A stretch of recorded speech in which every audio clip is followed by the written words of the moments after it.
हे खाटू श्याम बाबा, मुझे जीवन में कुछ नहीं, मुझे और जीवन में कुछ नहीं चाहिए।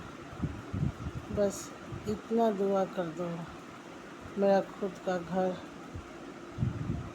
बन जाए और मेरे पास इतना पैसा आ जाए। खाटू श्याम बाबा, मैं भिखारी तेरे द्वार पर, मुझे भी बुलाइए अपने पास।